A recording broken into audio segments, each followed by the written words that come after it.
சேலத்தில் நடந்த நிகழ்ச்சி ஒன்றில் துணை முதல்வர் உதயநிதி ஸ்டாலின் பேசுகையில், அண்மை காலமாக ஒவ்வொருத்தர் ஒவ்வொரு கலர் பஸ்களை எடுத்துக்கிட்டு பிரச்சாரம் செய்ய போறாங்க. ஒருத்தர் பச்சை கலர் பஸ்ஸு, இன்னொருத்தர் மஞ்சள் கலர் பஸ்ஸு. ஆனால் நான் சொல்கிறேன், கடைசியாக எல்லாத்தையும் ஓவர்டேக் செய்து ஜெயிக்கப் போவது நம்ம பிங்க் பஸ்ஸுதான். மகளிராகிய நீங்கள் பயன்படுத்தக்கூடிய முதல்வரின் பிங்க் பஸ்ஸுதான் எல்லாத்தையும் ஓரங்கட்டிவிட்டு ஜெயிக்கப் போகிறது.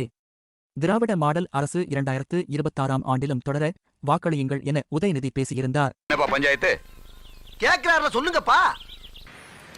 இதுவரை சுயஉதவி குழுக்களுக்கான கடன்கள், வங்கிக் கடன் இணைப்புகள் 1 லட்சம் கோடிக்கும் அதிகமான வங்கிக் கடன் இணைப்புகளை வழங்கியிருக்கின்றோம்.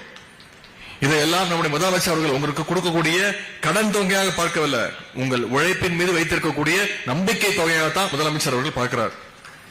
இது பொறுக்காம சில பேர் பல விமர்சனங்கள் செஞ்சிட்டு இருக்காங்க. சமீபத்தில் தொலைக்காட்சியில் நீங்க பார்த்திருப்பீங்க, ஒவ்வொருத்தர் ஒரு கலர் பஸ் எடுத்துக்கிட்டு போயிட்டு இருக்காங்க. ஒருத்தர் பச்சை கலர் பஸ், ஒருத்தர் மஞ்சள் கலர் பஸ்.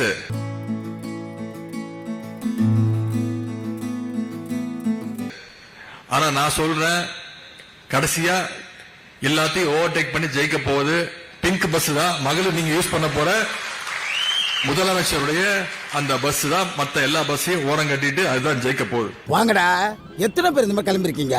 வரவும் போறவங்க இதே சொல்லிட்டு இருக்கீங்க. 1500 ரூபாய் ஃபைன். பேரு சொல்லு. எப்பா என்னடா இன்னைக்கு வித்தியாசமா விபூதி பூசிருக்க? இது விபூதி இல்ல, நம்ம கம்பெனி முத்திரை. கம்பெனி முத்திரை